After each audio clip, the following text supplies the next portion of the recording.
It's at 3 o'clock, and this is the Board of Health hearing on March the 24th. I would like to ask Vanessa to do a roll call for the quorum purpose. Tom Lee. Present? Dr. Lesko. Present. Dr. Guadagnoli. Present. Dr. Caniff. Present. Dr. Beer. Dr. Waller. Present. Health staff Tom McKean. Present. And myself, Vanessa Tripp. Thank you. Thank you. This meeting is being recorded and broadcast on the Town of Barnstable's Government Access Channel. In accordance with the Mass General Law, Chapter 38, Section 20, please let the chair know if anyone is desiring to make such a recording or transmissions. Seeing none. The first item on the agenda is the septic installer license approval. Patrick Aroda, septic installer representing Pride Environmental and Construction, 70 North Main Street, Berkeley, Mass, requesting approval to become a licensed septic installer in the Town of Barnstable. Is Patrick here? No. Any comment from staff? Mr. Ruda passed the exam. All references were checked, and they were all good. Okay. Thank you. Thank you. He's currently not licensed in any towns, but was previously licensed. I called 3 towns he listed. One of them, at least, he was previously licensed in. Okay. Any comment from the board member? Could I have a motion to approve the septic installer license? Second. All in favor? Aye. The second one is the septic system variance. This is a continuance from January the 27th. Ryan Pinner, Outback Engineering, Inc., representing owner Ronald Olivia, 282 Parker Road, West Barnstable, map parcel 176-013, 19,602 square feet parcel, proposed micro-fast system, multiple variants, requesting from sections 397-8E to install a soil absorption system 55 feet away from an on-site in lieu of the 150 feet minimum setback required from section 397-8E of the Town of Barnstable Code to install a soil absorption system 18 feet away from a neighbor's private well at 264 Parker Road, West Barnstable, in lieu of the required from this 150 feet setback. From section 397-8E to install a septic system 51 feet away from the on-site well in lieu of the required 100 feet minimum setback, and variances from 310 CMR 15.4051G State Environmental Code as described in variance application request. Is Ryan here? This is also related to the C item under the correspondent,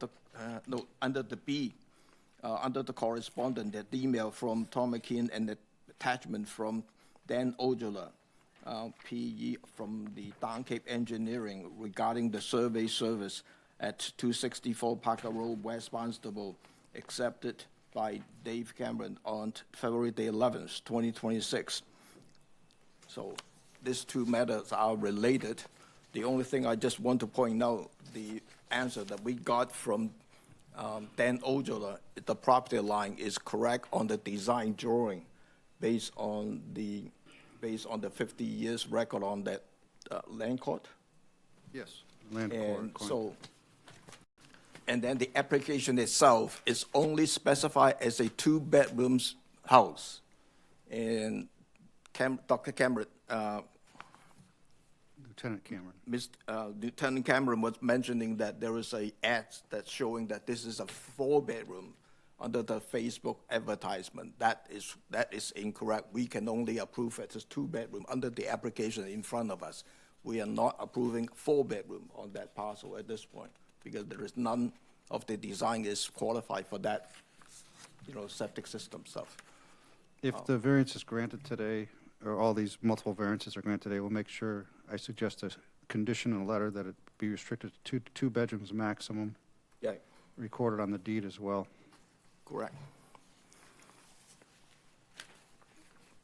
Lieutenant Cameron, do you want to say anything? You have to come up.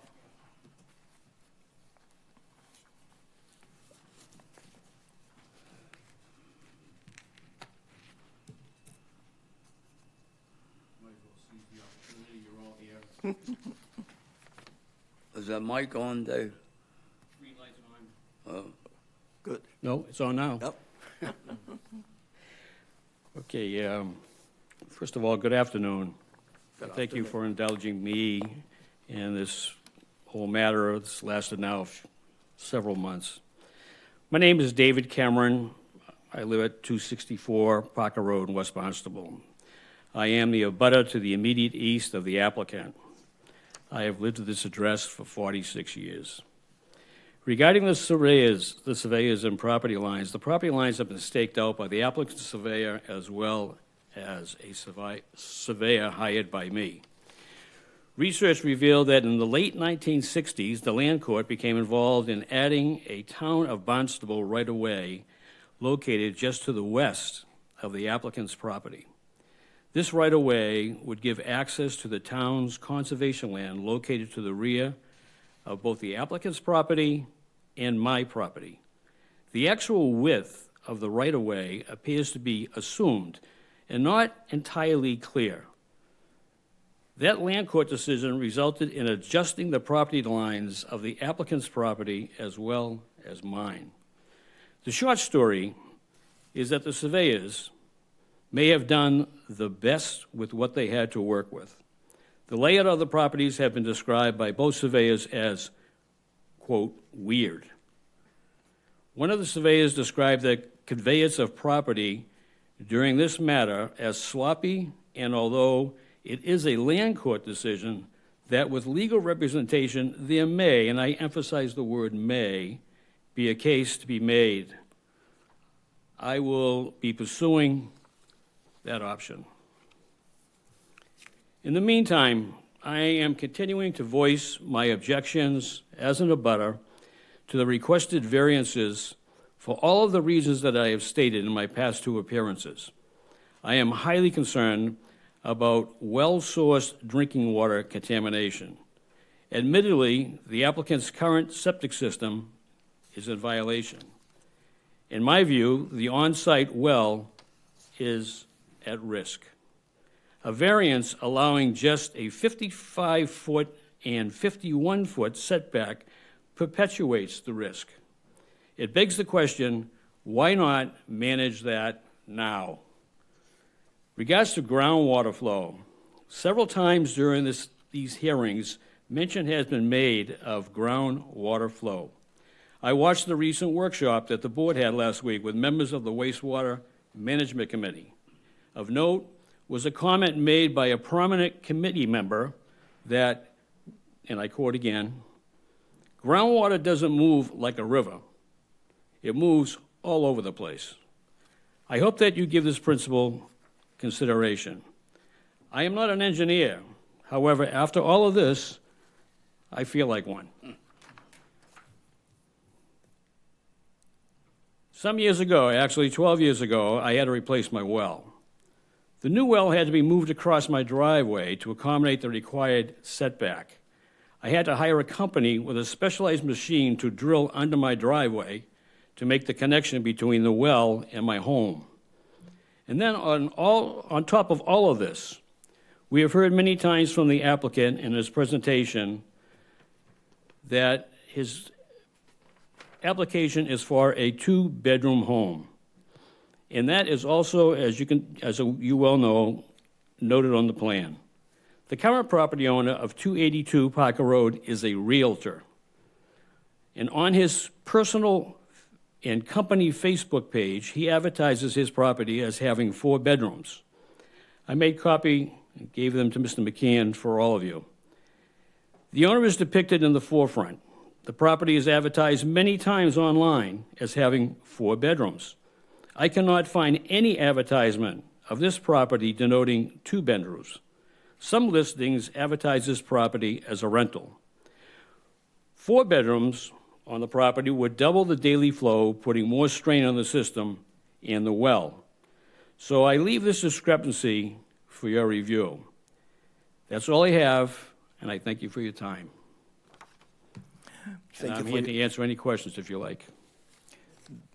Any comment, any questions for Mr. Cameron? Lieutenant Cameron? Any thoughts as to what a solution would be? This is about a minimum of 10 feet and a maximum of 20 feet in frontage along Parker Road, and as well as in the rear.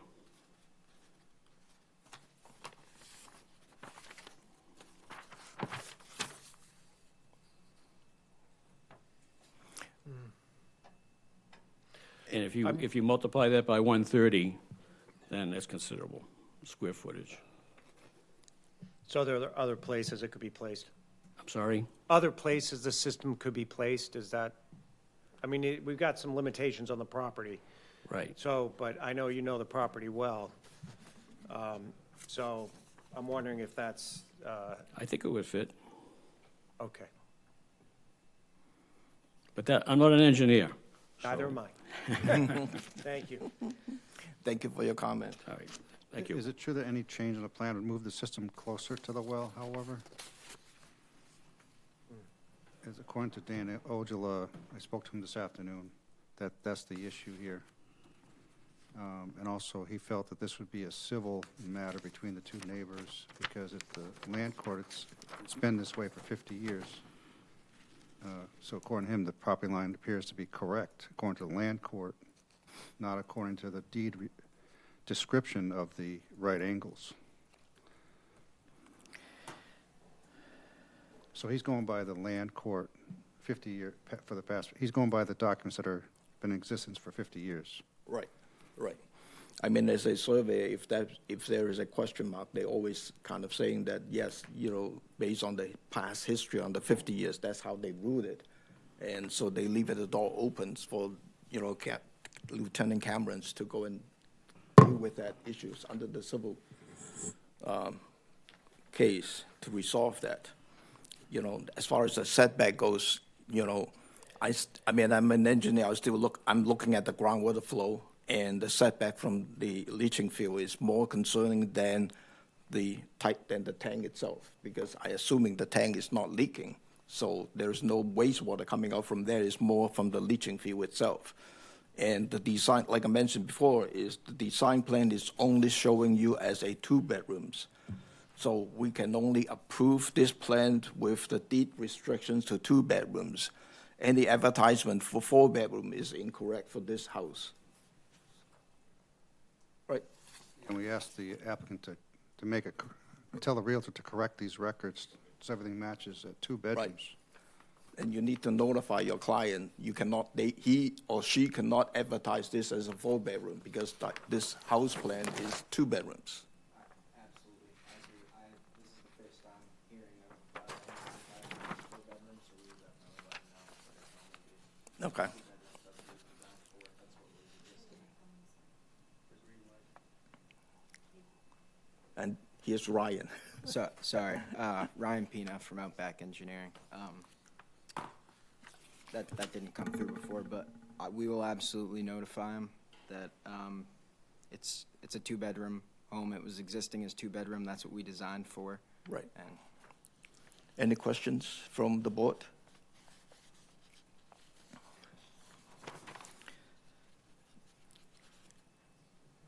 I have a quick question. Is there an inspector that goes to inspect the septic? Any changes that would catch, like, everything's in line for 2-bedroom house?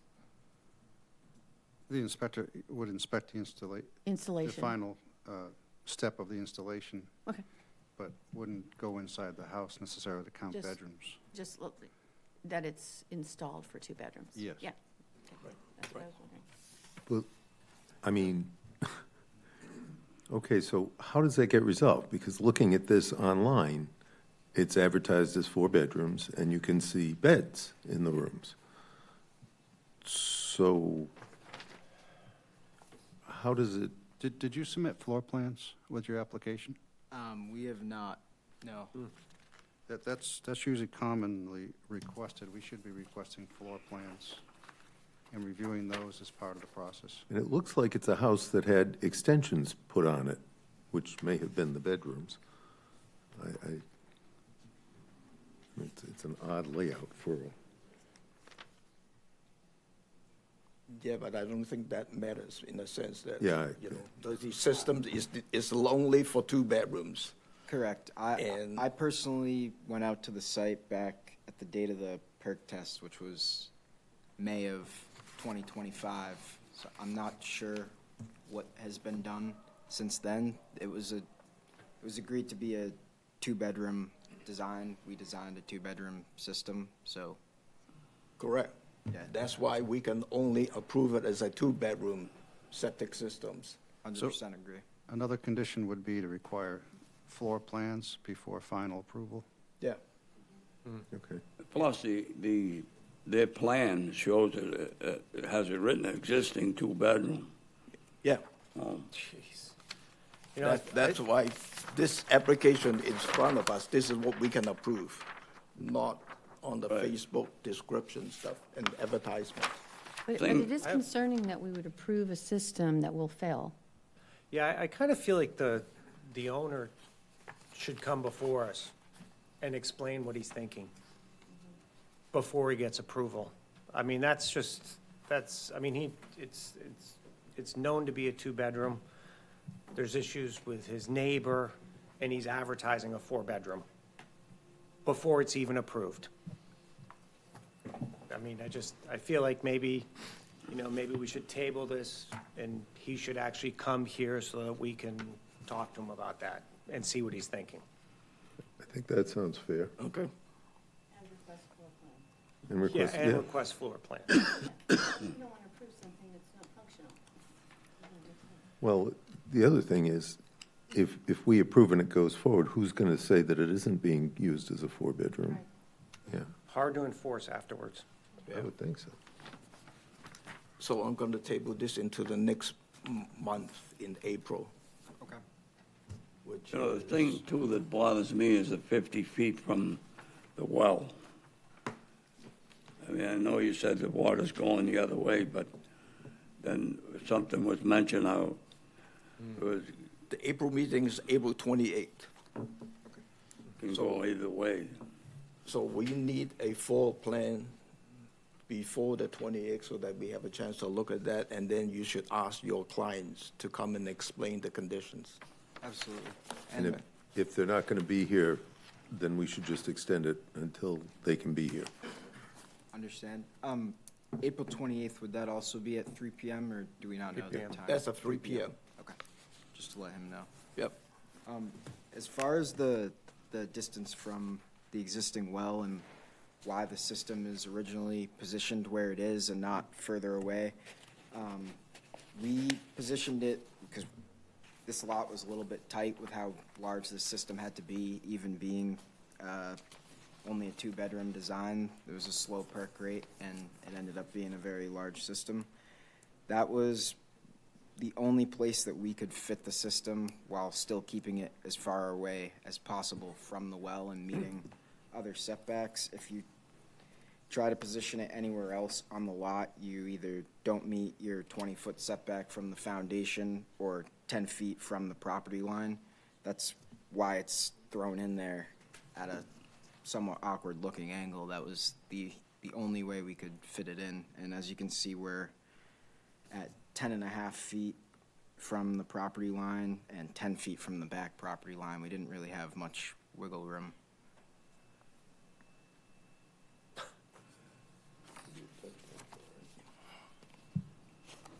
Yeah. So could I have a motion to table this to April the 20th?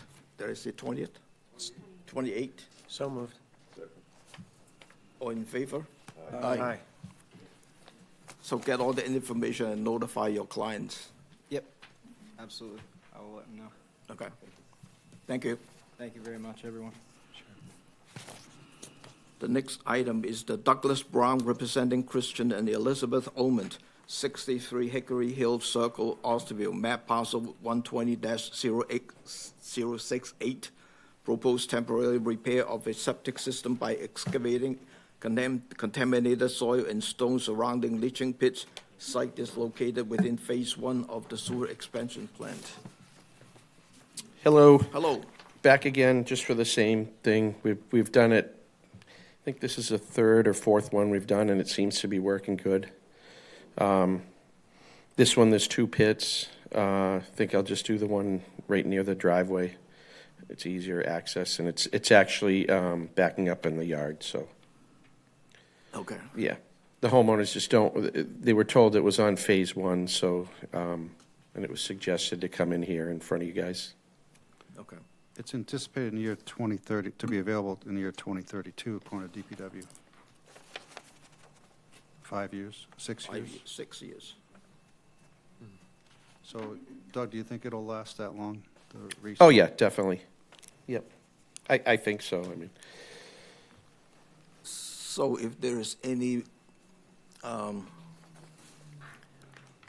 black material surrounding the stone and all that, you're replacing that unsuitable material, right? Yes, it seems like that on all of them that we've done so far, it goes, the stone will be, we just did one last week on Donegal Circle, and the stone was just completely black. So we pump it out, let it sit overnight, and then the next day go and dig it all out.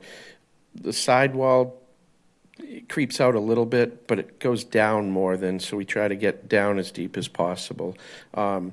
Each one's different, like the one we just did on Donegal, someone buried stumps and trees and brush and everything in it, and they still got, it was from the 80s, so, Right, right. yeah. Okay. Yeah. Any question from the board members? None? And if it doesn't last, he could come back again, 3 or 4 years, right? Yeah, yeah. Yeah, I don't see any issue, but it seems like all of them that we dig up, they're supposed to have a certain amount of stone around them, and there isn't anywhere near it, so we always put More, extra, yeah. yeah. Yeah. So, Okay. Could I have a motion to approve this septic system variance request? So moved. Second? All in favor? Aye. Aye. Aye. thank you. Thank you. Doug, what happened to the one that was on February's, the last month? Was that Donegal Circle? Collins, Which one? Collins, Collins. on Great Marsh Road. I don't think that was me.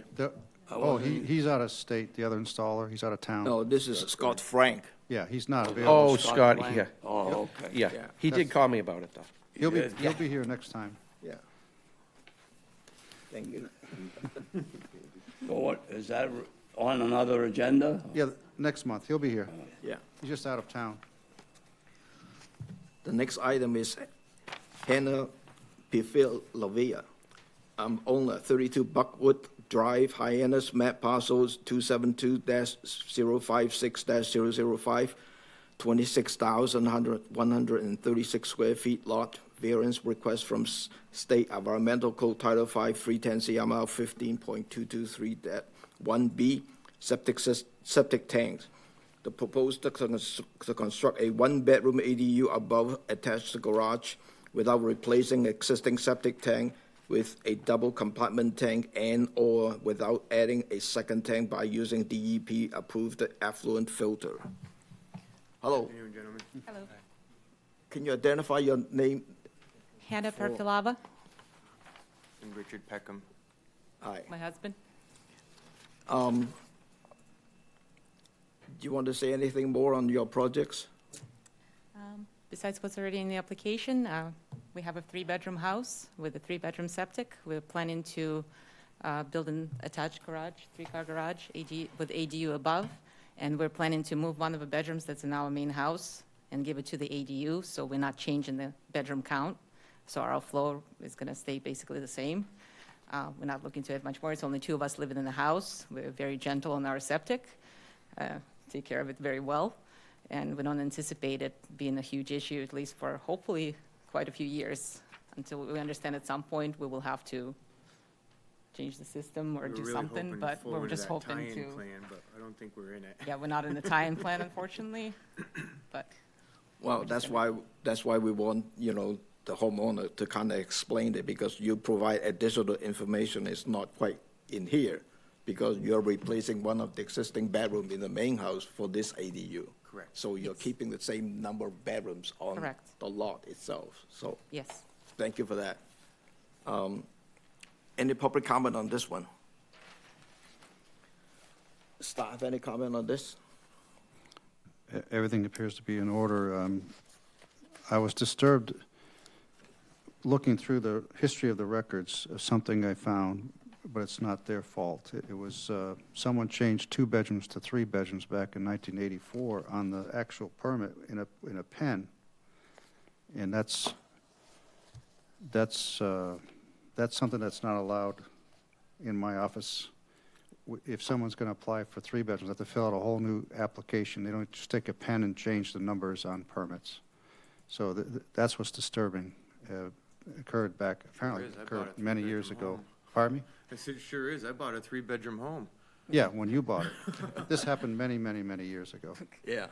It's something that's not allowed anymore, but that's what, talking about this permit here, it looked like 3 was written over the 2. That's all I have, thank you. So what is the septic designed for? 3. For 3, right? Okay. Well, what we got was a little mixed up, and we went through it yesterday or this morning. But the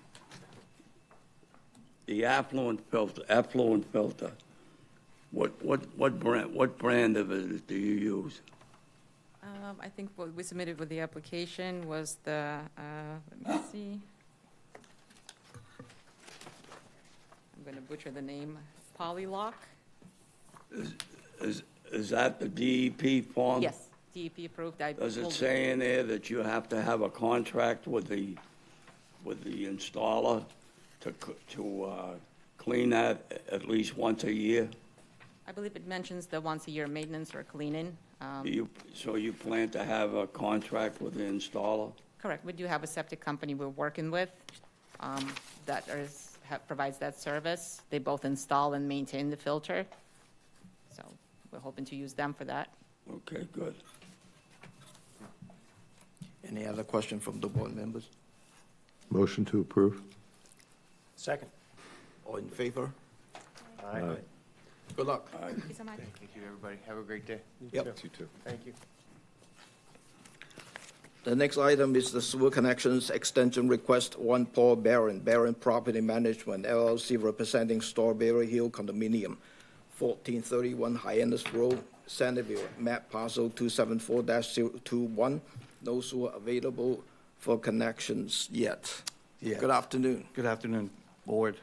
Our purpose of being here is that we've been trying to get an indication from the town of when the Strawberry Hill condominium is slated to be connected to the sewer project. As of yet, we have no indication of where the stubb's going to be located. Okay. Fortunately, we have a failed system in one of the 4 buildings since 2023. So we've been pumping that leaching pit on a monthly basis, and it's been becoming a financial burden for the association to do that. And we could have replaced the whole system by now for the amount of money we've been paying for that. Just some communication with the health department, and it was brought up to my attention that there was maybe some alternative that we can proceed with. And Mr. Brown had just prior to me coming up for the variance for the replacement of the leaching pit is what we're looking to do. Just restone it, like Restone it, not yeah. replace it. To avoid having to pump every month, which we have been doing, so. But I thought there is 2 failed septic Yeah, cesspool, right? Can I share this with you, Doug? It just shows 2 pits failed, 2 buildings, D and A. We found this in the Laserfiche files. Oh, I have an extra copy if you want to share with. While you're looking at that, I just want to mention that to the board members. What happened is I sat down with Tom and looking at the Laserfiche file on the system layout. And to me, there is a couple of options. One is to restoning it, that's they propose. Second is to put another pit in between the two failed leaching pits to solve the problems. So those are the options I can see. So when I went out there, I only saw one pit that was wet above it. Which building was that? C. That was C, so not D or A. No, we haven't been maintaining D, it's just been C we've been maintaining. I'll just, So the other one is not failed? No, and the only one, so on building C, if you look at that one, the only one that's, the water was coming out was the one that's like in the parking island. Yep. Yeah.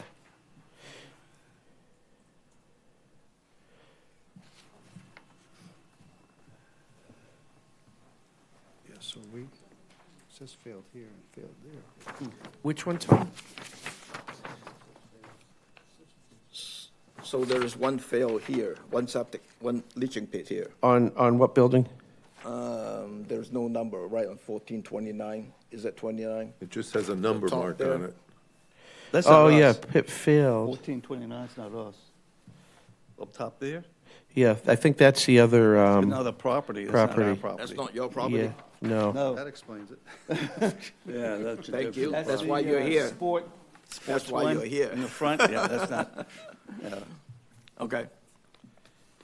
yep. So I don't have a problem of replacing the stone. You know, we just approved the other application to Yeah. replace the stone. Do we, So, Perfect, thank you. Is- Any questions is on the- the point? The other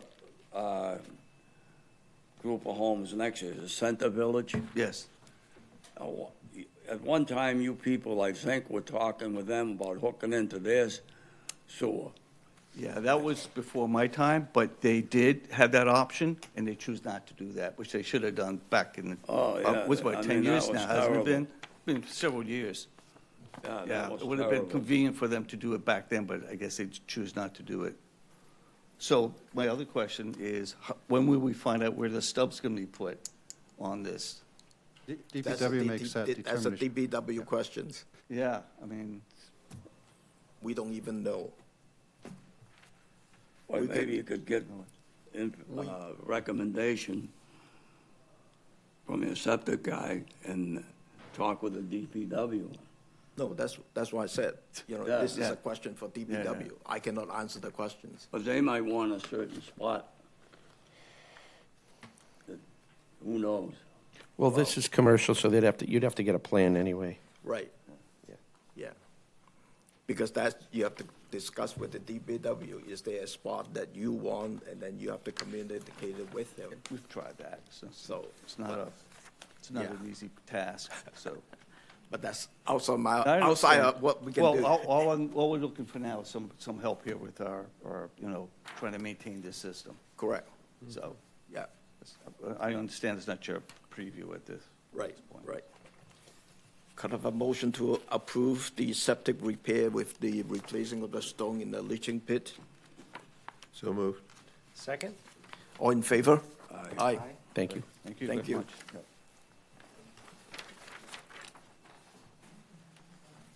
One thing I just want to mention, as people are coming in, on the item 7, on the proposed regulations, we have posted a starting time of 4:45. So I'm not going to start talking about that until 4:45 on that tobacco regulations, and so that we can concentrate and finish the agenda first. The next one is Wayne Hyman's Creekview General Store owner, 628 Creekview Beach Road, Centerville, map parcel 246-028, phase 1, SEWH 24-19, requesting a third extension to connect to the public sewer. Good afternoon. Hi, good afternoon. My name's Joseph Butler. I'm here to represent Wayne. He couldn't be here today. Yeah, he's looking for an extension. He's finally working on a plan he wants to renovate the store at the same time he does the store tie-in. So he's working on a plan now to renovate that, and he's got his financing finally in line. What kind of schedule are you looking at? How much extension are you looking for? 6 to 12 months, he's working on it. And this is the second request, right? Second or third? Third. Yes. I think last time it was a one-year extension. I wouldn't recommend more than 6 months. My suggestion. Yeah. No, I don't think that we should, because you need to, well, I understand your situation because, you talk to the engineer right now, the engineer may not have time for you to get the plan in there. But I think we should only give you a 6 months so that you get your push to get the work done, the engineering plan and all that on schedule. Okay. Yeah, I just came on board, so I'm trying to help him through this whole thing, so. Okay, so. Any public comment on this one? None. Any questions from the board member on this? Could I have a motion to approve for a 6-month extensions, and you need to finish up on the engineering design and have a schedule to connect to the public sewer? Okay. Thank you. Fair enough. Oh, I need a motion. Motion to approve. Second. All in favor? Aye. I'm opposed. Okay. Two opposed. 4-1. 4-2. 4-1. Oh, yeah, 4-1. 4-1. 4 to 1, okay. Who's not voting now? We have a quorum, so the alternate No, we have a wouldn't vote. quorum, and then Steve does not count as an alternate, Got you. Okay, yeah. right? Got what you're saying. Thank you. Can't count. Okay, all set. got Thank you very 6 much. months. Appreciate your help. Yep. The next item is the Drew Conover representing Agree Store LLC, CVS 1081 Farmers Road, Centerville, map parcel 250-027-X01 and X02, 2.456 acres. Phase 1 requesting an extension due to winter weather conditions, engineering plan preparation, source of vendor, and executions of contract. Anyone representing Drew Convoy? Oh, Drew, is Drew here?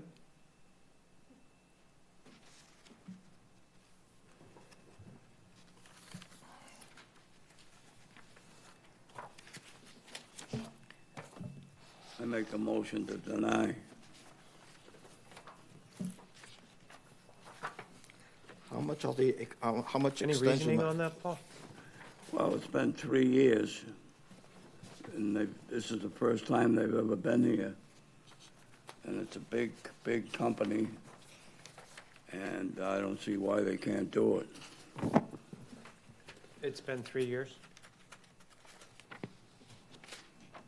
Well, I mean, they were notified, I'm sure, 3 years ago, that whole part of the sewer system. The CVS is a big Stop. company. Have you talked to the representative on this application? It's been very difficult to reach anyone. We've had to go there several times, post the building, finally got a hold of somebody, and they have to hire an engineer, so you know how long an engineer takes, at least 4 months.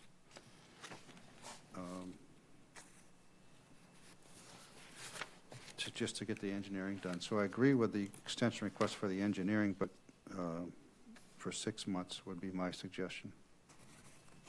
There is a quotations in the package from Don Cave Engineering in terms of the design.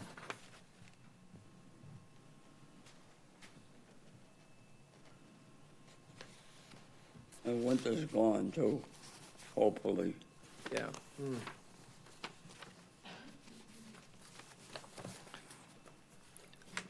I would recommend it for a 6-month extension, then get them back here. And they need to have that engineering plans all set up and ready to connect, depending on the timing from this construction stuff. I disagree with that.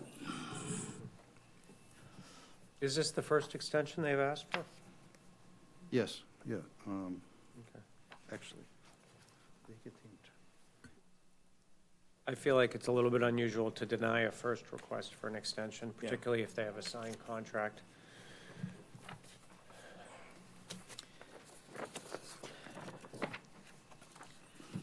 Could I have a motion to approve the extension request for 6 months, and You've got a- they need to have that survey and engineering design plan ready?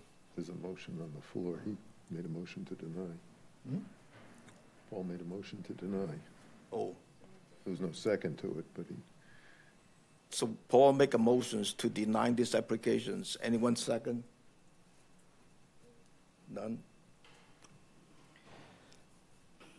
And then I'll do That's a that. joke. Could I have a motion to approve the extension request for 6 months, so that the applicant has a chance to go and finish up the engineering design and survey plan? So moved. Anyone second? All in favor? Aye. Aye. I'm Oppose? One. Next item, proposed tight tanks. John O'Day, representing Jack and Betty Ant Snyder, 127 Short Beach Road, Centerville, map parcel 206-046, 0.14 acres, parcel, high groundwater, existing septic system, failed the inspections, public sewer anticipated in 2029. John? Good afternoon, John O'Day from Sullivan Engineering Consulting, representing the applicants. They purchased this property in August. They found out that the septic system was failed. We've been working on plans to redevelop the site or rebuild the house, be a new house, no bigger, no more bedrooms.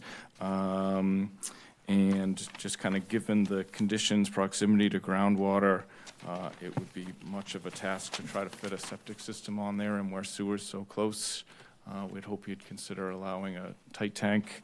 There are at least 2 others in the Short Beach neighborhood that I'm aware of. I'd be happy to answer any questions. Any public comment on this one? Staff?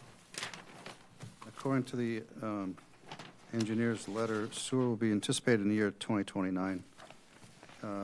This high groundwater conditions, the staff has no objections to a tight tank.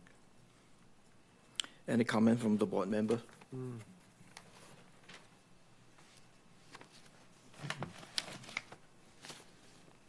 Oh, I'm in favor. One question, John. On the tight tank, do you have the high-level alarm notification system?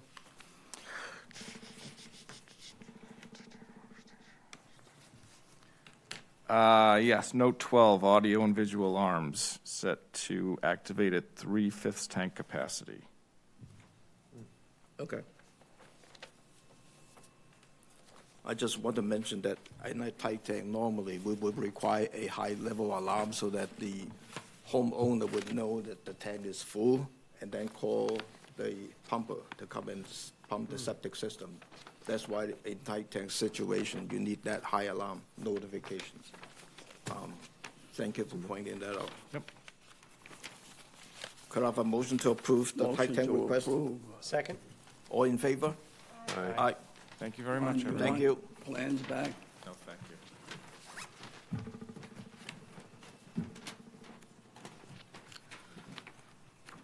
The next item is preliminary subdivisions. Karen Healy, BSC Group, Inc., representing Marshall Magoli, Ocean Grove, preliminary subdivisions 337 and 345 Main Street, Hyannis, assessors map parcel 327-111 and 112, 18,550 square feet, 4 parcels. Development will be served by public sewer. Hi, Karen. Hello, Mr. Lee. For the record, my name is Kieran Healy, and with me today is Patrick Hutchinson from the law office of Kinney, John Kinney. We're here with a subdivision plan for you to review. It is a 4-lot subdivision plan off of Main Street, on the corner of Main Street and Ocean Street in Hyannis. Each of the lots conform to current zoning, regulations, all those items, and we're here for your review and approval.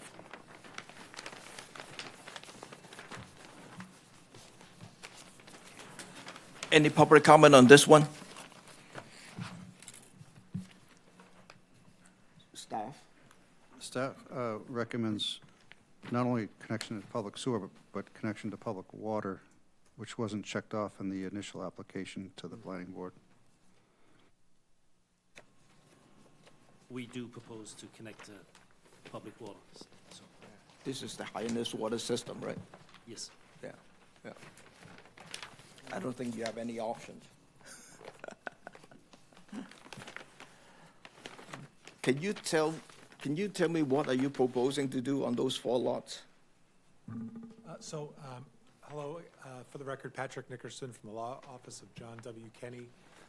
This really is a theoretical preliminary subdivision plan. It's one of the tools in a land use developer's toolkit to freeze zoning in effect at the time the preliminary subdivision plan is filed. The proposal remains the same as it has been for years. It's a proposed multifamily redevelopment with first floor commercial space fronting on Main Street. I believe there's 22 apartments proposed on the 2nd, 3rd, and 4th floors. And really, it's a theoretical plan designed to trigger a zoning freeze under Mass General Law 40A, Section 6. Okay. How do you provide parking? Under the proposed multifamily development, there would be parking accessed underneath the building at grade level shown in the curb cut on Ocean Street. The planning board approved that curb cut last September. How many spaces? Off the top of my head, I don't recall, but I believe it's 25 or so for 22 dwelling units. Oh, that's low.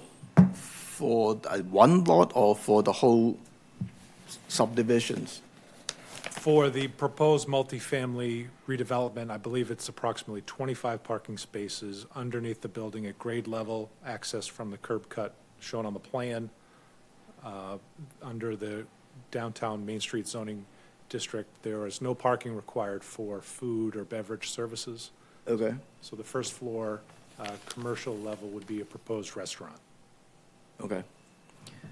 Do you have a will serve letter or a letter from DPW to accept this development? We did receive some comments at the hearing last night before the planning board. Those are going to be incorporated into the definitive plan.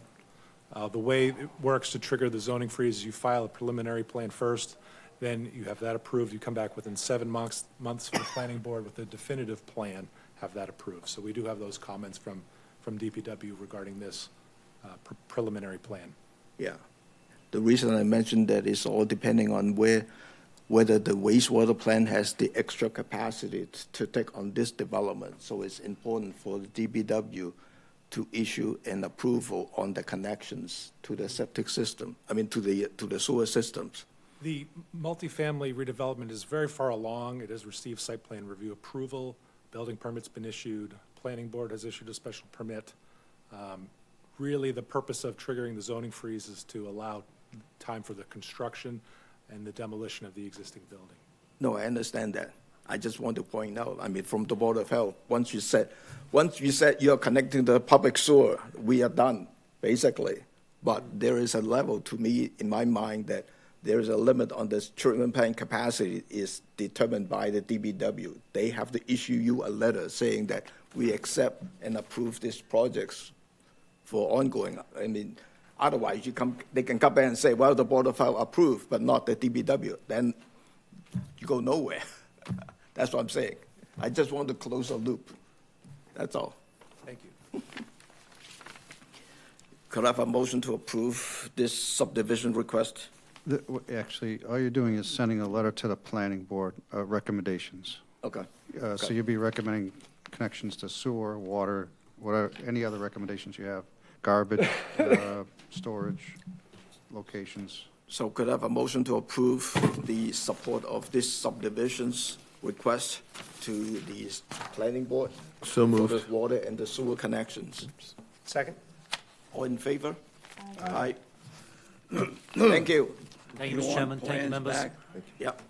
Well, we don't need them, but I could take them if you wish. I can do, I recycle. Otherwise, you go into recycle bin if you don't want it. Might go in the trash, so. The variant request for food variance request is Yusma Il Sharway Fashion Food LLC. This is called Wendy, 715 West Main Street, Hyannis Time Temperature Control Variance Request from Section 3-501.16 of the 213 Federal Food Code to keep the lettuce and tomato on the service line without refrigeration for 4 hours, in lieu of the requirement to maintain the temperature at 41 degrees Fahrenheit or less. Good afternoon. Good afternoon, sir. Osama Sahrawi from Wendy's in 715 West Main Street. And I am here requesting a variance based on the time and temperature for the lettuce and tomato. We hold it at 38 degrees in the walk-in cooler, and we put a time on it and temperature. And then we bring it to the service line for another 4 hours, which is normally, it does not last that much, but we also hold it at 38 degrees temperature on the service line, which is, the requirement is 41 degrees. So we basically, the reason I'm asking for it, because all the other Wendy's on Cape Cod and Plymouth, they holding it for 4 hours according to the franchisor. I know the Board of Health have, so, more, I should follow the local, more, but also my managers move around from different restaurants and they have a policy and procedure. I'm trying to maintain it, and I don't want to change the books as well. Otherwise, I have to reprint different books for just, this sign. And basically, our food is absolutely safe, and this is my 37 years, serving Hyannis and Orleans. I started in Hyannis in 1989. And we, all our records from the town, it's A, nothing less than A for the Board of Health. The score is scored by Ecolab and EcoSure, 100% food safety. So this is what I'm requesting. So any question, I'll take it, please. Thank you. Any public comment on this one? Staff? Thank you for the presentation. What I missed was how do you determine, you have a timer for the 4 hours. What do you use to determine the 4 hours? We write 4 hours and on the line, and we have, we take temperatures 4 times a day. And this is the time we're making sure that, all the temperature, been taken, so. And we guarantee that it does not last more than 2 hours, 2.5 hours, so. So I guess my question is, do you write the time on each We write food the item? time. It's a label, if I have it here. What's a label? Okay. It's attached here. We have basically a printer holding the time in that printer. And we stick 2 stickers on the lettuce and the tomatoes, not one. The time when we prepared it and we put it in a walk-in cooler. And the time, we don't hold it underneath on the reach-in. We bring it from the cooler directly to the top. We don't I bring see it. that.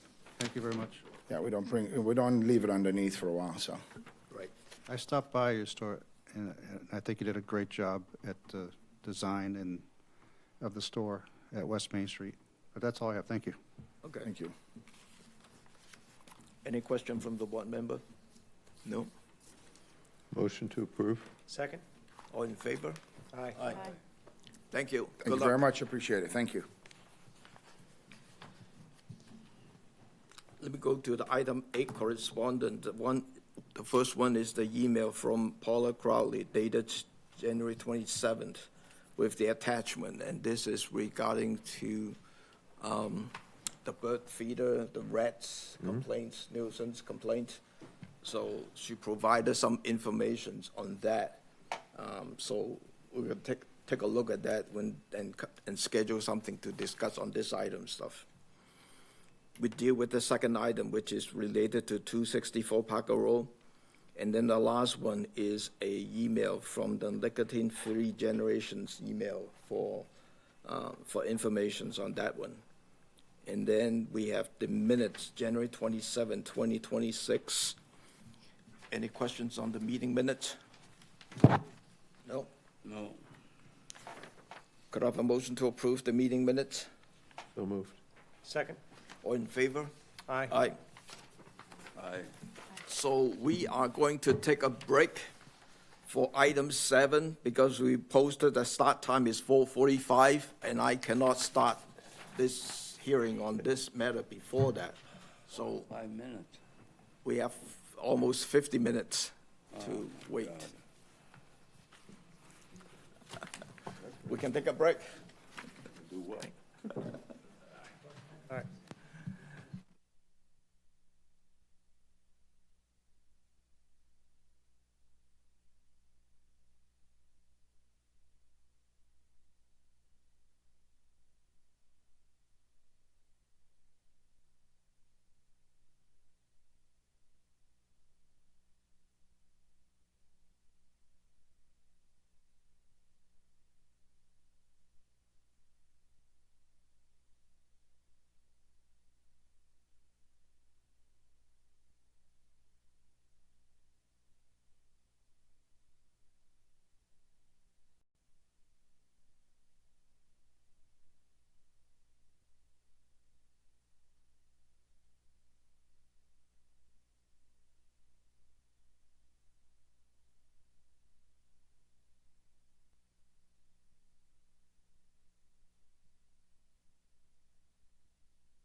Welcome to the Board of Health hearing on the item number 7 on the proposed regulations on the tobacco and the nicotine control regulations. I just want to explain the process a little bit. We're going to have the public to provide the comments, and we'll go through that. And we have like 7 people showing up your hands, and we're going to do like 3 minutes each. And then after that, and we'll close the public comment on this one.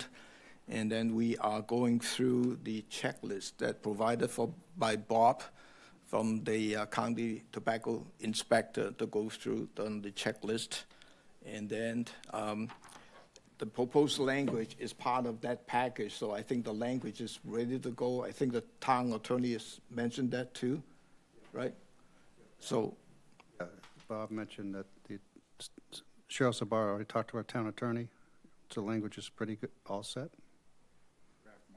The draft, yes. okay. Confirmed, yes. So then we are going to, approve the checklist from the checklist with the language and so forth. So we're going to vote on each item stuff, and then we are done, hopefully. So that's the process. Bob and Cheryl from MAHB is going to provide some guidance during the discussion on the checklist item stuff. So the other things that in the last few days we have received a numerous letter, the support and opposing letter on both sides. And I'm not going to read through each one who drafted the letter and so forth. They are all in our file, in the email file. So they're all in there. So with that, let's go with the public comment. Who wants to go start first? Come on, John.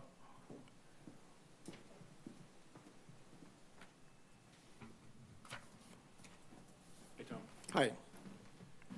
David Lawler on behalf of West Main Gas and several other parties, so I may go over a little bit rather than come back up every 3 minutes. As you know, I'm an attorney local in the town. I want to talk a little bit about this proposal and why this board should not adopt it. Now, some of the rhetoric, and I even heard, the term tobacco. This is not a tobacco ban. This is a nicotine ban. And that sometimes that has been universally played back and forth, certainly with I've been before at least one other board. And it always talks about tobacco and the health risks of tobacco, and that is not what, this is a nicotine ban, which involves vapes, which involves pouches. And at the last meeting, I talked about a personal experience. I'm the father of 2 young, now in their 30s and late 20s, but knowing the boys when they were, growing up, most of them, if not all of them, used tobacco products, mainly the pouches. And all of them, I think, at least the ones that I know, have switched to, some of them no longer use them, but in order to get off the tobacco products, they used the pouches. Now, I know there's Nicorette and all these other things, but the nicotine does not, nicotine is contained in there, and it has some health risks. There's no question about cardiovascular health risks, but so much less so than the tobacco products. I remember my wife, putting pictures of mouth cancer all over the place of the house, and thankfully all these kids, including my son, no longer use those products, and not for a long time. But the issue here is the unintended consequences of what's being driven here. And I know that the county is trying to promote this, and I understand that that's, that Mr. Clitty comes from the tobacco board, and that's part of the agenda or whatever. But the issue here is the unintended consequences. In researching this, you can easily get products online. And if this is enforced, twofold. Are they just going to drive to the next town, and I'm going to hand you a sheet of roughly 30 municipalities that have either tabled it or have denied it, and I'll hand you that. And I know 20 some odd have passed it. But if you don't have it done on a universal basis by the Commonwealth, and that's the Commonwealth's job, I suggest to you it's not the job of this local board, But if Governor Healy and the legislature want to approve this, which I don't think they should, but that's their, I think that that's really the area where that should come from. But with respect to these unintended consequences, you can buy pouches online. You can buy vapes online. And what happens if you just simply, when you're not, I know this is not being voted on tonight, just Google counterfeit products of what happens and what comes in from foreign countries that are disguised as drugs, that are, I mean, not disguised, they're counterfeit drugs, they're counterfeit toys, they're counterfeit all kinds of food products. And there's no control whatsoever from a manufacturer where you can look to that's being made in the United States of a corporation. And what's contained in them, in some of the drugs, is fentanyl. There's lead-based things in child's toys. There's some of the worst things that you could imagine are included in these counterfeit products. So if you're chasing people away from obtaining these products, what is the unintended consequence? I don't want to, I do, first do no harm. I mean, these are the unintended consequences. Where are these kids? Are they going to get in the car and drive to Plymouth? Because Plymouth, I believe, part of the, Worcester, Peabody, Westfield, Belmont, all these towns that I'm going to provide to you. And then Plymouth received a presentation unlikely from what what was observed to go forward. A lot of the people on this forum first discussed these in 2024. We're in 2026. So where are these kids going to travel? Where are they going to go? I'm not even getting into the libertarian principles that I think this is opposed to, or and I'm not even getting into the business principles, which will devastate. Actually, I will get into the business principles. Here you have somebody, if it's approved in Barnstable, can drive right next door to Mashpee, can go to Sandwich, can go to Plymouth. They're going to get in the car and they're going to drive. Or, as in anything, when something has been completely banned, prohibition, we went through that 100 years ago. And what happened? It resulted in organized crime. What happens now? You have these kids with their phones. They can order anything. They can order up. It's not just DoorDash. If they want to order someone to provide them with a vape or cigarettes or whatever. So now now they're dealing with unsavory people, and I know you can sit there and say, well, let's not encourage. They don't have to break the law. Well, it's going to happen. So you're almost encouraging people to, essentially go to the black market to get these products, which has its own negative repercussions. Again, first do no harm. And with respect to, again, the driving, is it dangerous? Someone's going to be going to towns. Are we going to be creating, I'm not even going to get into air pollution, but all these things add up. And under the auspices of that, we might be able to stop this. And there's no evidence. There's been no factual evidence that I've seen by the county to suggest that this will work.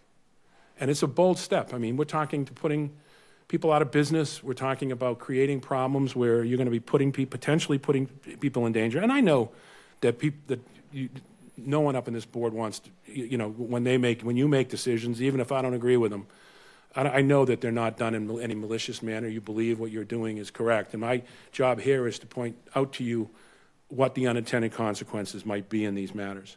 And, I'm not going to go on, for 20 minutes about, all these issues. And I believe public comment will still be open. But the bottom line is, we have pot shops opened up all over Cape Cod that are new. What are the unintended consequences of that? At first, when they first were going to open them up, I actually was fundamentally opposed to it. And then with the opioid crisis, I looked at kind of what I'm talking about before, about buying products online and having control. There was instances where marijuana had been laced with fentanyl, and people, died. Now, the same thing could happen here.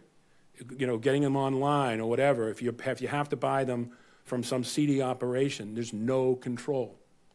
So that's the scary thing. And my views changed about the marijuana. Yes? I'm not sure how many different folks you're representing, but we had a 3-minute time limit. You're at about 7 or 8. I mean, I so- could probably pull up 25 of them, but I I'll understand. cut it short. Yeah, no worries. Thank you, All right, Doctor. thank you. I appreciate that. And I do appreciate the. Just to be fair to Yeah, everyone. I understand. And, I mean, I don't think you're limiting the county to 3 minutes, though, are you?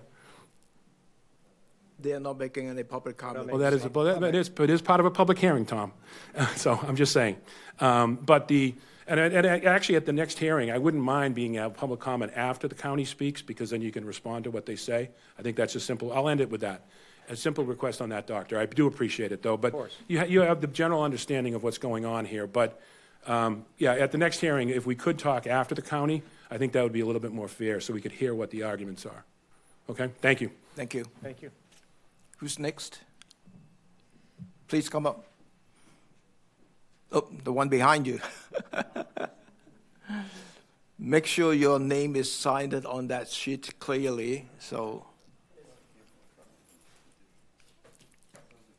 please announce your name in the speaker, so that it's on the Yeah, I video got you. too. My name's Dan Griffin, concerned citizen. Has anyone done an economic study on the tourism impact of this? 1 in 5 people choose nicotine as a small luxury. This is a tourist town. What are you going to tell tourists that come down here that want to buy a pack of cigarettes that have been smoking their whole lives that now can't? Anybody? No. Any response to that? You're forcing people that come here to quit smoking. That's going to end bad. There's going to be fights in gas stations. People will get hurt. And that's all I have to say. Thank you. Next one.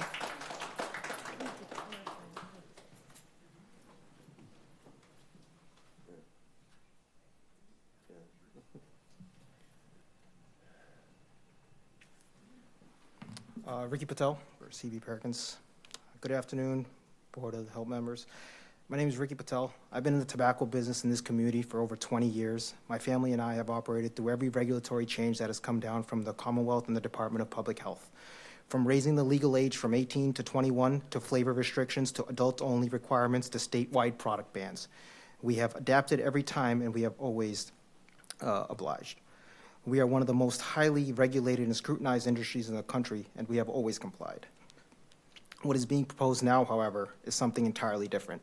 This generational restriction would permanently prohibit adults born after a certain year, for example, 2006, from ever purchasing legal tobacco products in Barnstable. That means 2 adults born 1 day apart, one December 31st of 2005, one January 1st of 2006, would have permanently different rights under local law. Both would be considered legal adults at 21. Both can vote. Both can serve in the military and die for this country. Both can legally purchase alcohol, consume cannabis, and smoke all the weed they want. Yet only one can legally purchase tobacco or cigars. That is not equal treatment under the law. It creates a permanent class distinction based solely on birth year. Beyond the fairness issue, there are practical consequences. Barnstable is a tourism-based industry and economy. Visitors come here to dine, shop, golf, vacation, and yes, smoke cigars. If adults cannot legally purchase products here that are available in the next town or the next state over, they will simply go elsewhere. And by the way, online retailers are not affected by this. This only aims to harm locally owned businesses, which doesn't seem fair. Like, what is the plan for the Department of Public Health to regulate online sales? Are they just going to stop them as well, to stop Barnstable from having it sent in? If there is a plan, equal treatment would be nice. So most consumers will go to neighboring communities and other towns will benefit. Only Barnstable businesses will suffer. And history also shows prohibition-style policies do not eliminate demand, they shift it. New Zealand enacted a generational tobacco ban in late 2023. Within months, significant enforcement challenges, tax revenue concerns, and black market expansion led to the policy being repealed in 2024. When legal markets are restricted, unregulated markets will often fill the gap and flourish, and that is a fact. That means less oversight, less tax revenue, and fewer safeguards, not more. We are already operating in a heavily taxed and regulated environment in Massachusetts. Licensed retailers check ID, comply with inspections, follow strict rules. When sales move outside of regulated channels, none of these protections will exist. If the standard in Massachusetts is adulthood begins at 21, then that standard should apply equally. A 21-year-old adult should not be told that they are mature enough to make some legal decisions, but permanently barred from making others based solely on the date of their birth. Based solely on date of birth. Finally, I would ask the board to consider consistency in public health policy. If the concern is adult health, the conversation should be comprehensive and evidence-based across all regulated substances, not just tobacco. That includes cannabis, alcohol, and many other things that are not great for us, and not target just one industry that is already heavily controlled. This proposal does not eliminate tobacco. It eliminates legal access for future adults who are voters in this town. So I respectfully ask the board to carefully consider the legal fairness, economic impact, enforcement realities, and unintended consequences before moving forward. The state of Massachusetts has plenty of regulations intact that have been well thought out. There's no reason for this board or this town to go above and beyond what's already been in law. I would also like to add again that the DPH and Barnstable Health has no plans on stopping big online retailers from selling products. They only want to hurt locally owned, tax-paying businesses that have been in this community for many, many years. Thank you for your time. Oh, you're all done. I am done. Great. If you have any questions, I'd be happy to answer. Appreciate you.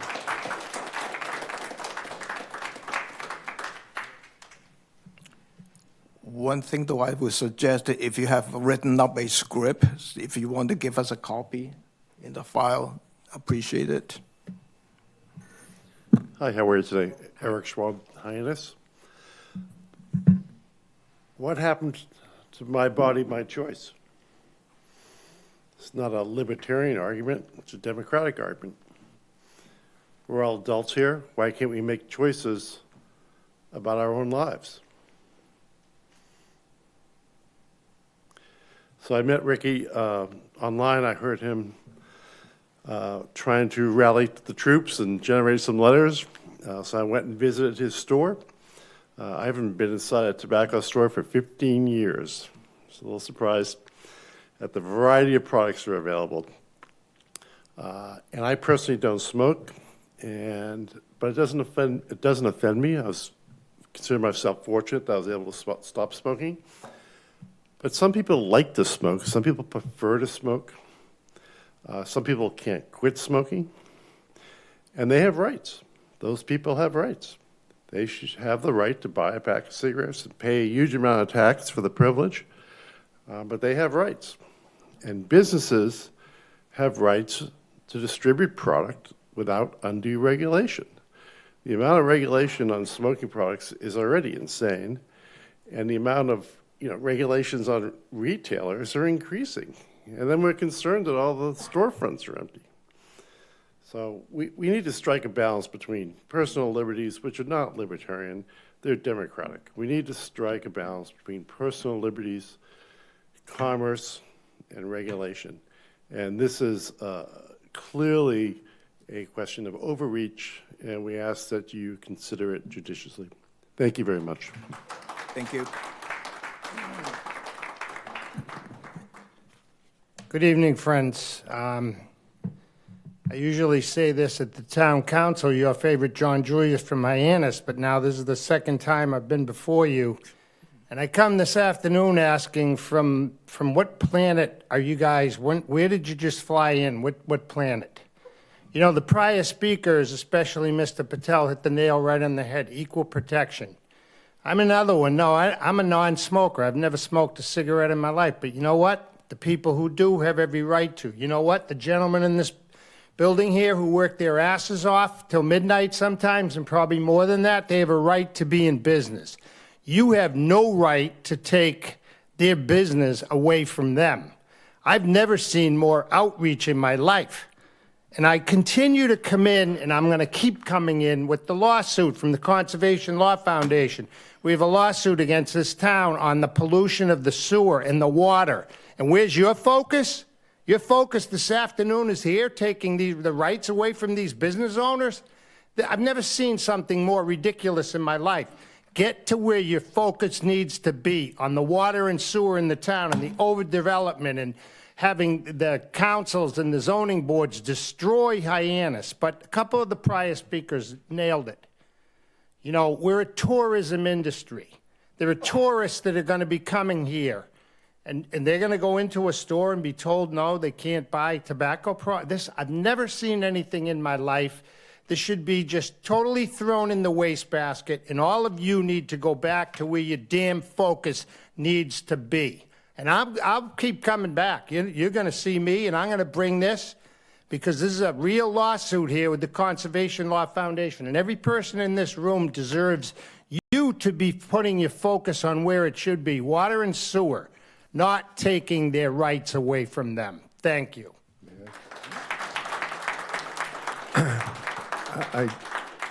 I'd like the room to please recognize the fact that we don't solicit what is brought before us. And it sounds like many people are presuming opinions as to how the board feels. And I think you may want to wait for discussion before you decide how the board feels. This was brought before us. We didn't ask for it. And we have been asked to make some determinations on it.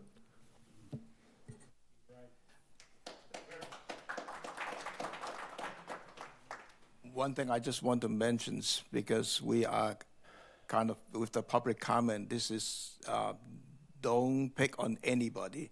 Just make your comment and don't make assumptions and just make your comment, and we will deal with it later on. But be civilized. Thank you. Okay. So I'm Heather Swenson. I live in Centerville, and I can guarantee you never in a million years did I think I'd be coming up and talking in front of a board about tobacco. But anyways, here I am. So I'll first say I despise the smell of smoke anywhere in my vicinity. However, that being said, I don't see what would make the town believe they are gaining by implementing a restriction on the sale of cigarettes in Barnstable for any upcoming generations. The only thing this is going to do is take away other types of market sales from Barnstable gas stations and markets. When people stop to buy cigarettes, they usually also buy other items like gas, coffee, lottery tickets, milk, snacks, etc. People are now just going to change their stopping point to a store or gas station outside of Barnstable. You will not be stopping any individual from smoking. The only thing you're going to be doing is hurting our local businesses. And these are people that reside in our towns, pay taxes here, have children in our schools. You're just taking business away from them. I did send this as an email, and I'm going to skip ahead because a lot of people have said a bunch of the same things, but you do have an email that I mailed in. And I do want to, with Mr. Julius, I want to point out that actually the reason why I came tonight is because I find it absolutely laughable that the Board of Health would take a stance on tobacco and how it affects health and people in town. For years, people have been coming to you, speaking to you about our drinking water and protecting it from substations on top of our sole source aquifer and wellhead protection lands, and you guys are sit quiet all the time. Contaminated drinking water would be a catastrophic, if in an event of a catastrophic event at a substation, it's going to have a lifelong detrimental effect on our ability to live in our homes, town and Cape-wide. And yet selling cigarettes in town or tobacco in town is what you guys are, obviously now you say it is just something being brought before you, but it's something that you're finding to be problematic, and yet drinking water never seems to come to the surface with you guys, no pun intended. So I believe you're focusing your efforts in the wrong direction, and for this reason, I do ask that you reject the nicotine-free proposal. Thank you. Thank you.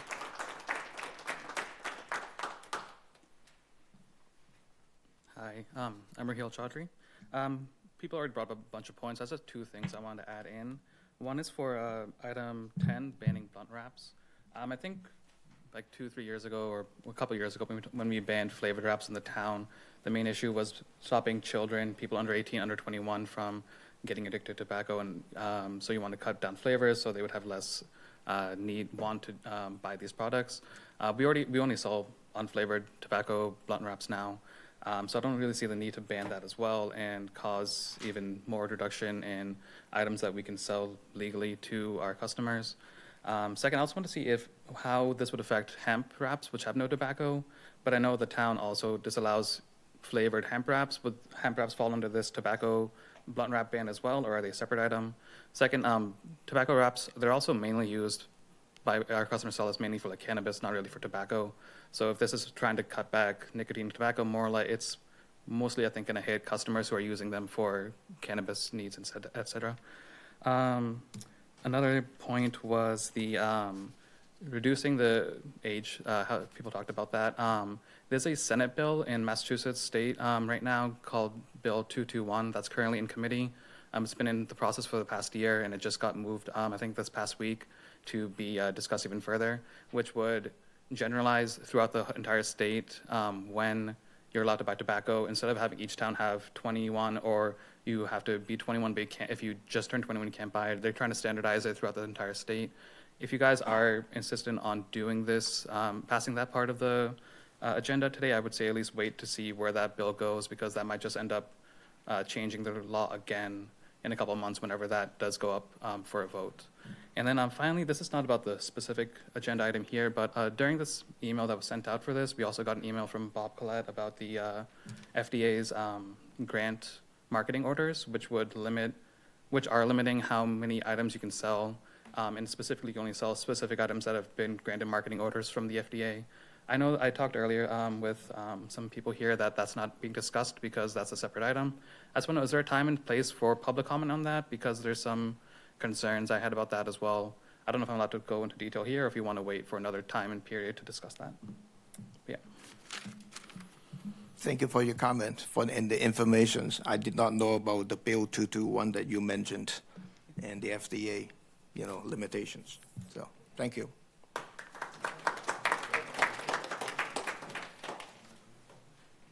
Anyone else?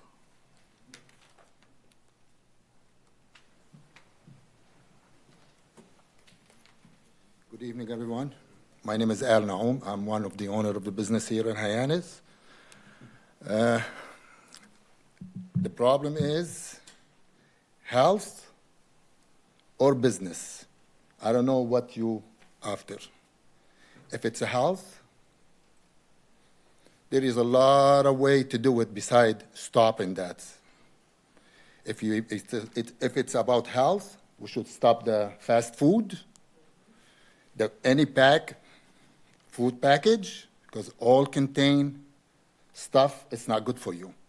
Alcohol, it's not good for you. If it's about business, you're hurting only the business in Barnstable. People's gonna start to go a lot of places to get their cigarette, nicotine. They can get it anywhere they want. I'm seeing kids smoking weed in cars. They allow it. I'm seeing people smoking menthol. They get in it somewhere. So they stop the flavored tobacco, and people still getting it from somewhere else. I don't know where they get it, online. They go to New Hampshire, they go to Rhode Island. I'm gonna give you an example. I don't know if you guys are familiar with Tiverton, Rhode Island town. Right on the border, there is small convenience store.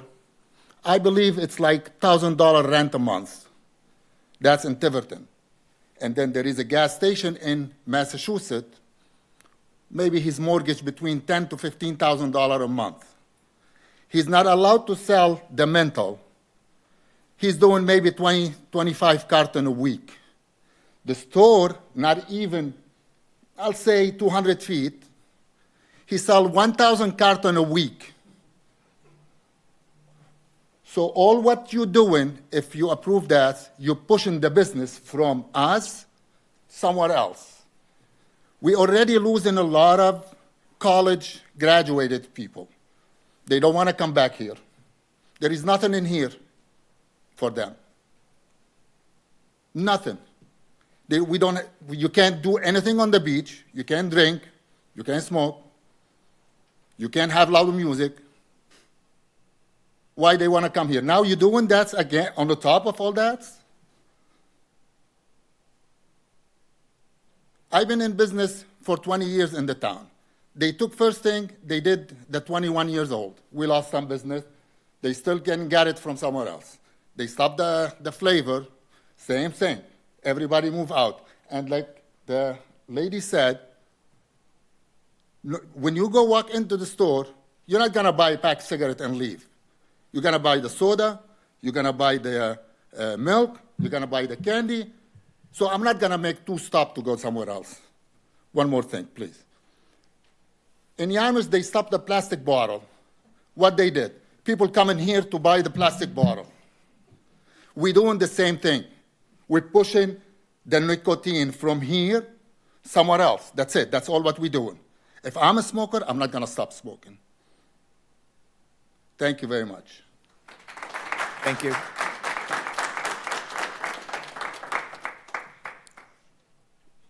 Anybody else?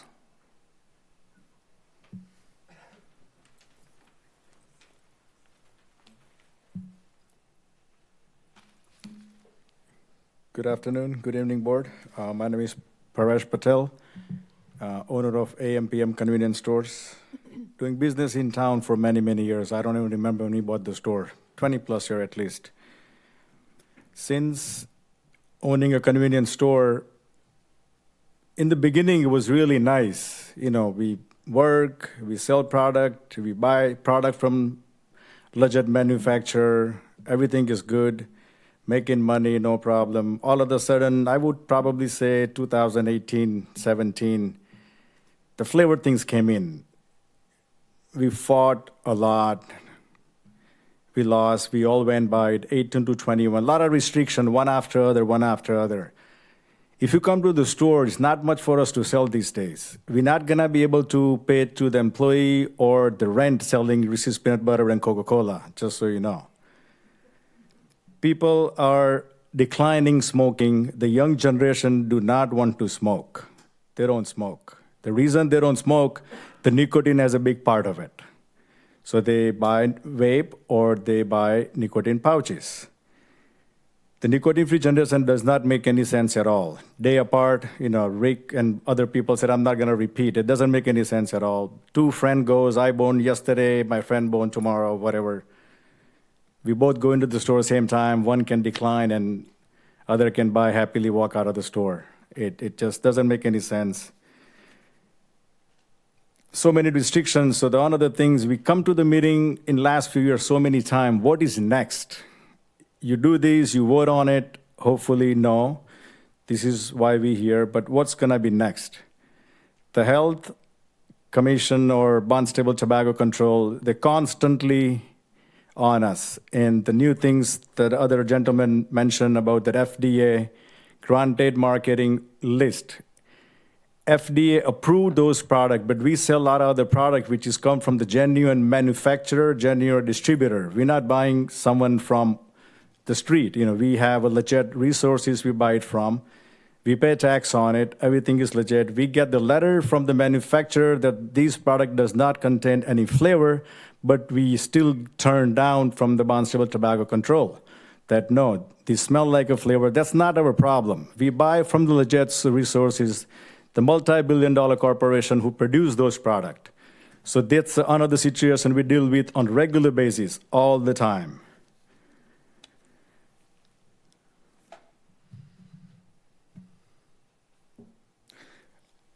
One thing, black marketing is bad. I don't think anything stopped in Massachusetts putting all those restrictions. Everything's happening the same way it was. You just don't say it.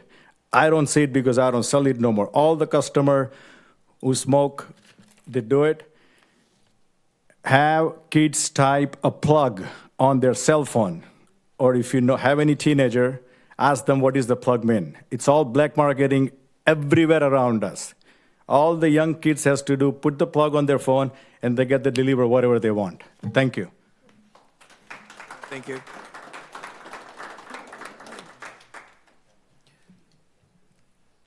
Are we all set with the public comment?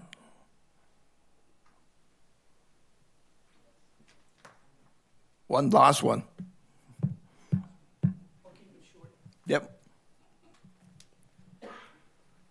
Make sure you're signed in. There is a sign-in sheet. You can sign in afterward, after Yes. you make the comment. Good afternoon, Henry Gombrecht. I'm from West Barnstable. I guess a lot of you guys would call me Wash Ashore. My son asked me to step up here on his behalf. He's coaching, but he came across this and, he's very passionate about it. A lot of conversation, a lot of good information. I'm not going to repeat what people have said. However, to imagine living in a town like this where, 100 golf courses are plus, we can go and play golf and we can have a cigar or smoke a cigarette if we want. The next generation, not going to be able to experience that, which is crazy to me. My son's 18 years old. He served his country, came back, and I can't imagine having him be told that you could not enjoy yourself, relax, or rest, as we call it. Just to narrow everything down, the one piece that stood out to me from what he wrote, he's asking that you reject the National Free Generation section, strengthen the existing age 21 enforcement. Let's concentrate on that, right? Everybody else here, we all know they're going to get it from somewhere else. It is not going to disappear. So let's just manage it better. Let's focus on that. And I think I did submit it via email. There's a link here with all the data sets that everybody else used. But I think that was the most important piece that he wanted me to acknowledge or at least convey to the board today. Okay, thank you. Thank you.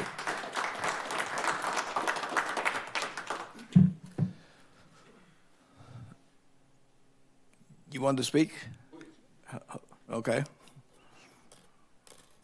Make sure you sign in after you speak. Clearly, so that Vanessa can read your name in the meeting minutes. And we're kind of going with a 3-minute or so limit. Perfect.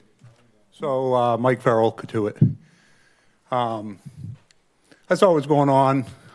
I was glad I actually was able to make it in time for public because it usually happens in the beginning. So maybe I'm at the end of it for speaking here. But I think it's completely ridiculous, the overreach. What you guys are pushing between, again, I don't know who's involved with the shutting down Burger King way back in the day when it was 24 hours, and then the menthol cigarette thing for adults, full-grown adults, so everybody's buying them out of state, and then the flavored e-cigarettes. Again, I came in here, I saw what the agenda was, I got out of work, so I don't know where the topic is, but to think that we can't do what we want as adults, and let's not forget about COVID and all the restaurants the health department helped shut down. And you could say it's nationwide, it's townwide, it's whatever. We close businesses, okay? So we all know that everybody's going to be, getting their cigarettes wherever they get them. Menthol, regular flavored, vanilla flavored. It's an overreach, okay? We need to make sure that the fire suppression is working, and when you go into a restaurant, it's clean and healthy. I mean, that's what I thought the health department was in charge of. So anyway, we want to make sure the stuff's on wheels. You can clean behind it. You come in, you're lighting your pilots, the exhaust fan's going on, the intake air's coming in. Okay, we don't need to tell people as full-grown adults what they can sell and changing their product line. So I'm against it. I think it's an overreach, and I will never forget what the health department did with COVID. Thank you. Thank you.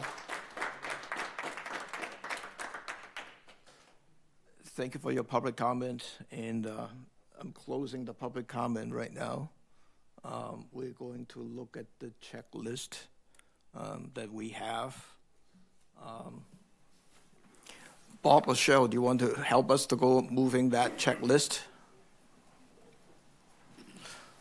Just to make a reference, Tom McKeon has sent a what is the current status on the checklist that is on that printout over on top of the counter. Yeah, if you don't have a copy, you should get a copy.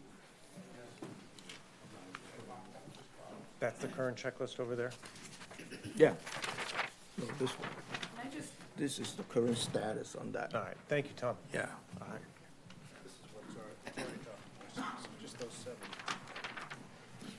May I just clarify where we are in the process right Yeah, now? yeah.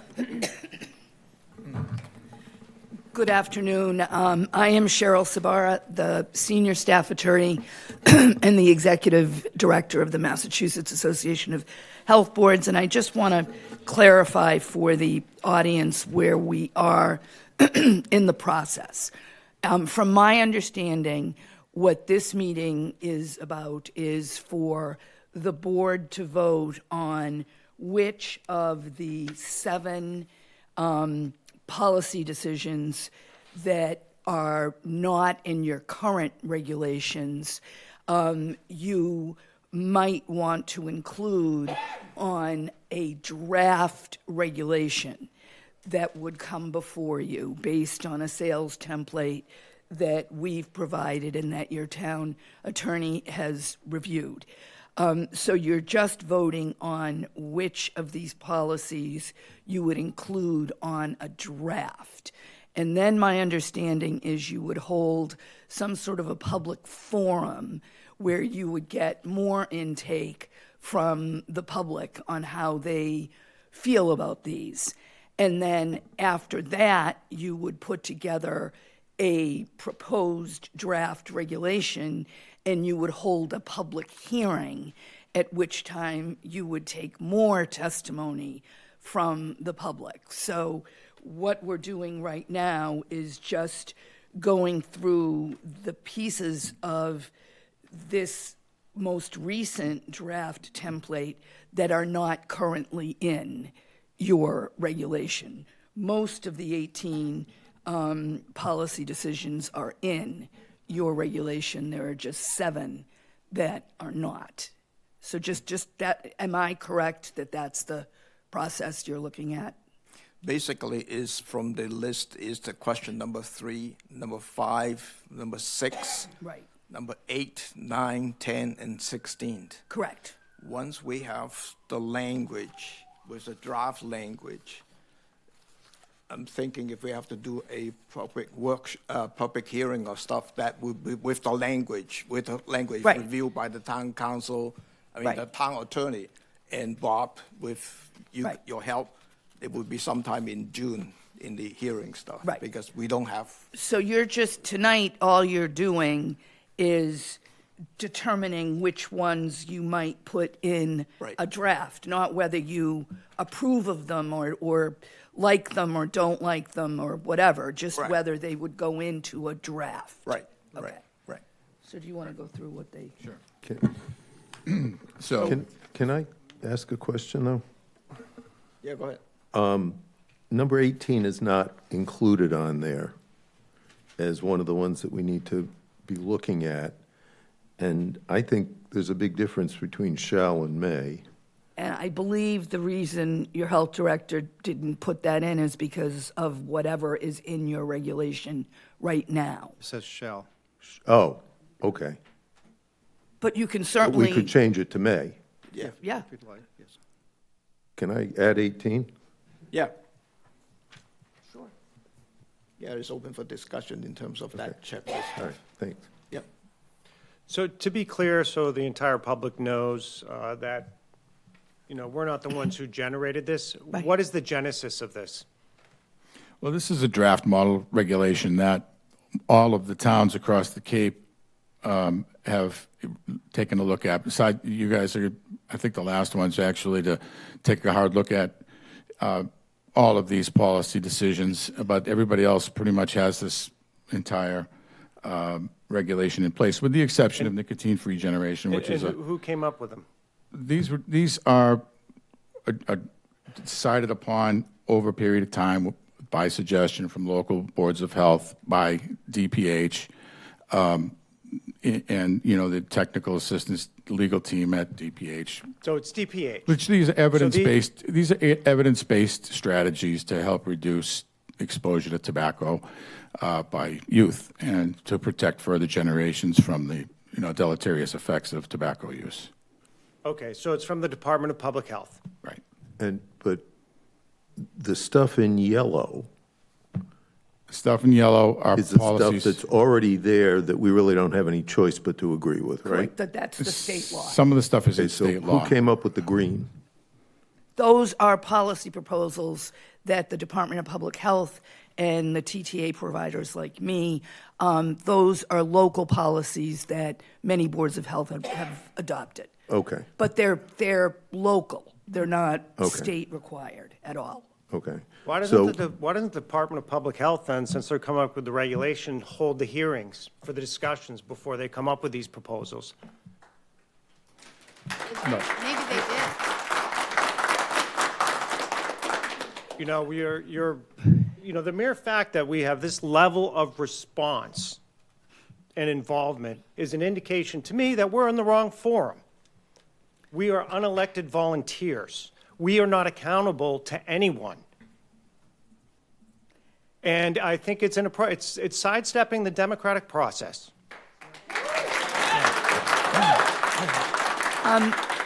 Local boards of health have the legal authority to adopt local Doesn't make it right. regulation. I'm,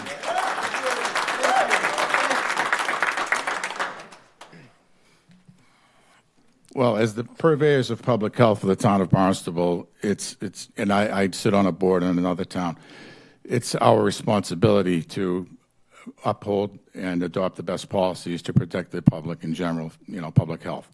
So these are mere suggestions, and you're not mandated in any way No. to adopt any of these.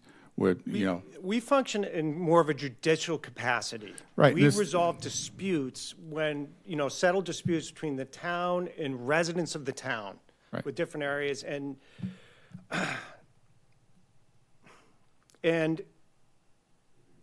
passing a nicotine ban falls into the category for me of new legislation. We are not a legislative body. And puts us in a very difficult, uncomfortable position. We're not here to ask you to do that. No. We're here to present information to you that you can use to make a decision as a board. So we're not here pushing that. Well, the public perception is That- that the we're the ones perception- that came up with it. Perception is not always consistent with reality, as we all It's know. rarely consistent with reality, but nonetheless, that's where it's at.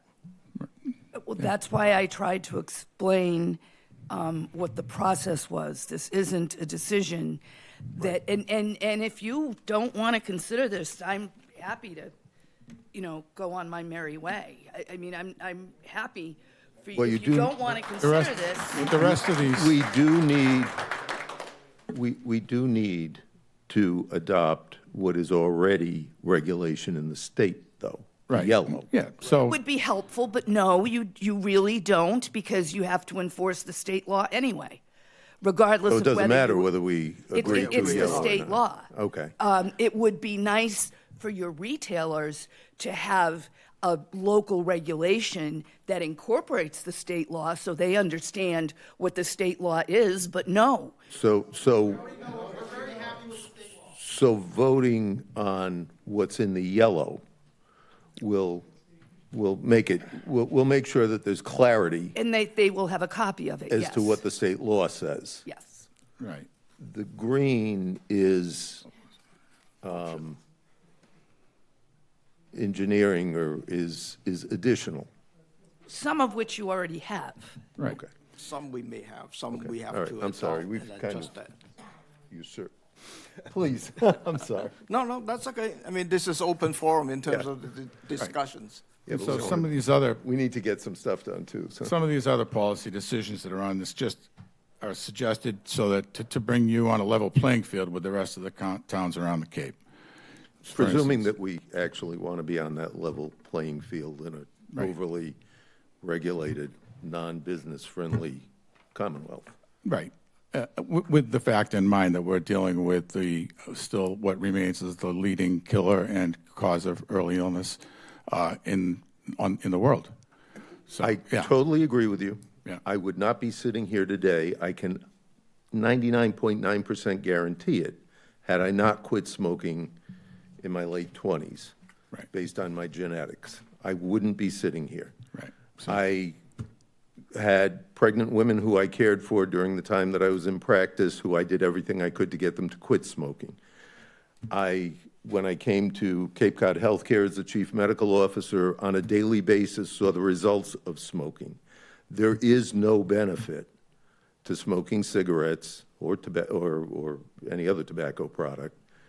It is a bad thing to do. Of course, so is eating high cholesterol food, so is drinking alcohol, so is smoking cannabis, I totally agree with you that tobacco and tobacco-related nicotine products are not good, and we should do everything that we can to encourage our youth and our adults not to use them. That's totally aside from what I think the silly little document that we have that starts when in the course of human events and then talks about life, liberty, and pursuit of happiness had in mind, and in fact, I think if people from 250 years ago could come forward, they'd be shocked at what has been descended on their descendants here, especially in the Commonwealth. None of that is a surprise to either one of you, I'm sure, and hopefully it was respectfully. Absolutely. I tried. So should we go through that list? I mean, the 8 questions right now. Yeah, why don't we? So number 3, the checklist is no sale to the following person. There is 2 things in there. One is any person under the age of 21, and then the second one is the nicotine. Just the second one. Yeah. You already voted on the first one. You've already That's have the state first- law. The state Yeah, law. State so law is nobody the state law understands. is at 21. So I just want to read through the option on the checklist there. So I can feel, I got a feeling that we are not going into the nicotine-free generation stuff and just keep the state law. Am I correct? Yes. From the Do you need member? a motion? Yeah, We're you not- could do a motion if you like. You could Motion to take it up. reject the nicotine-free generation. Second? All in favor? Aye. Aye. Aye.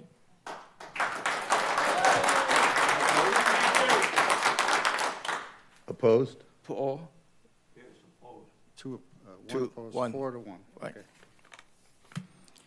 And then the next item is number 5 is no new permit within the distance to the existing retail.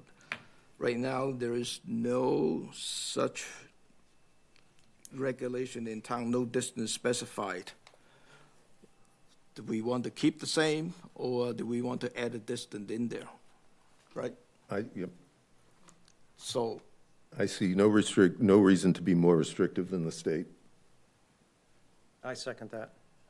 so that means there is no distance requirement. Just leave it the way it is. Okay.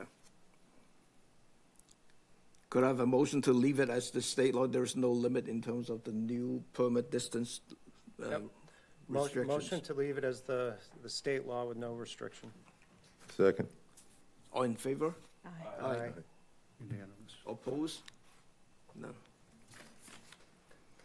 Number 6 is cap and/or reduce the number of permit.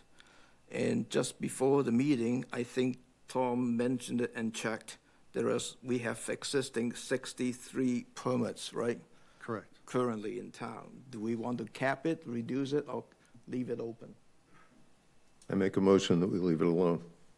Second that. All in favor? Aye. Oppose? None. The next one is number 8. Include a minimum cigarette package size and price. The town currently does not have a requirement on this one. I'd like to ask a question. Yeah, go ahead. What is that? What did this grow out of? Well, it's a strategy to make it more difficult for youth to access these. So it used to be you still can here in town sometimes buy 5 cigarillos for 99 cents.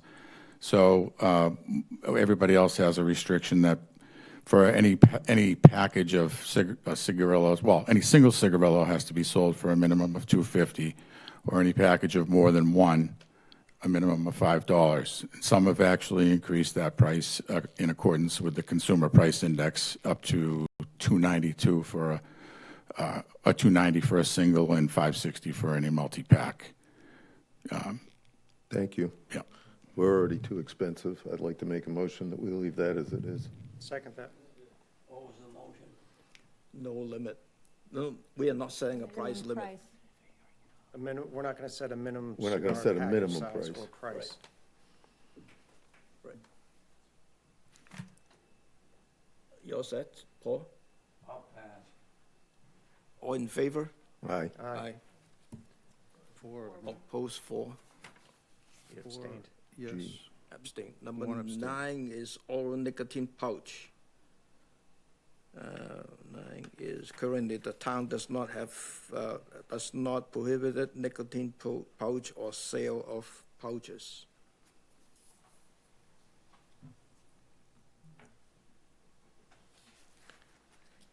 There is 2 options in there. One is What does that mean, sale restricted to adult-only retail? Is that adult store owners? Like a vape shop or a smoke shop versus a convenience store. Right.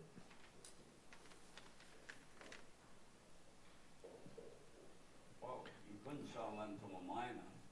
Right. It's already, That's already. it's already illegal to That's sell them to already minors, illegal. yes. What is? Yeah. All of this is illegal for minors. Paul, turn your mic on. Paul, turn your mic on. So do we want to set a limit on that? No. No, I make a motion not Keep to. it the same? Second. Keep it the same, not to set a limit. All in favor? Aye. I'll pass. 4 and 1 abstained.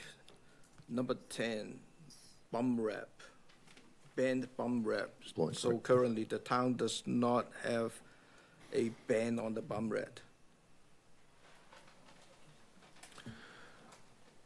I make a motion that we leave it as is. Second. All in favor? Aye. Aye. What's the 30? Anyone opposed? Or abstain? Paul is abstaining, right? I'll pass on that one.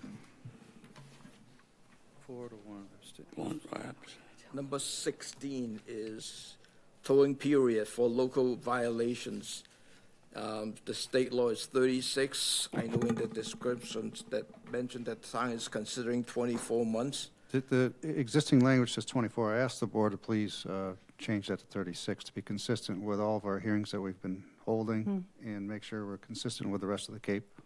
Yeah. And it's the state law. Right. Consistent What, with the- explain that to me, what does that tolling- mean, the tolling Tolling period? period looks back at the number of You know, the violations. first Oh, okay, violation, the gotcha. second Right. violation. 3 and years. third. Yeah. So it's going through the 36 months rather than the 24 months. Right, so this is about enforcing existing law Correct. of not selling to minors. And looking back at how many violations in that 3-year period, so you can decide what the fine is going to be, et cetera. So this is in yellow. Okay. Yeah, this is bringing it in line with the state. So we're just bringing it in line with the state. Okay. Yeah, so instead of 2 towing period, it's easier to enforce. Okay. Okay. Okay. Could I have a motions to keep this at 36 months towing period? So moved. So, second. All in favor? Aye.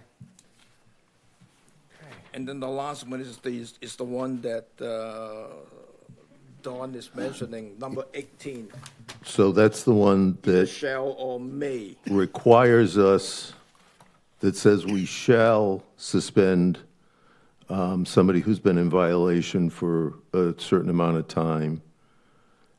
And the option would be to change it to may suspend, which would, well, I mean, anybody who's listened to some of the hearings we have, it's no surprise that's what I would prefer, because I would prefer that if it's going to have to come to it, first of all, I would prefer they not come to us, since we have really no ability to impact the fines that are being imposed on these people who had a kid that happened to be working there and did something dumb. But at least if we don't have to suspend their license and really only use it in egregious circumstances, that would be my bias. is to change from shall to may. So basically, we'll leave it at case-by-case basis to make our determination at that time. Right. Instead of having everybody stop selling them on Christmas Day, which is the workaround that we've come up with. Yeah. Do we need a motion on that? Yeah. I'll make the motion to change the shall to may. Second? All in favor? Aye. Aye. I'm opposed. It's 4-1. My suggestion is you wouldn't need a Don't need a second motion. hearing to change these few words Crazy. in our regulations, correct? Probably not. If we're just following You state just law, made why it would we? weaker, so that no one would be upset. Yeah. We'll just update the language. We'll have the town attorney look at it and Bob. Yeah, I don't think she'll have a problem with it. Okay. Thank you for coming this afternoon. Motion to Could I- adjourn? Yes. All in All favor? in favor? Aye. Aye. We are adjourning at 5:46.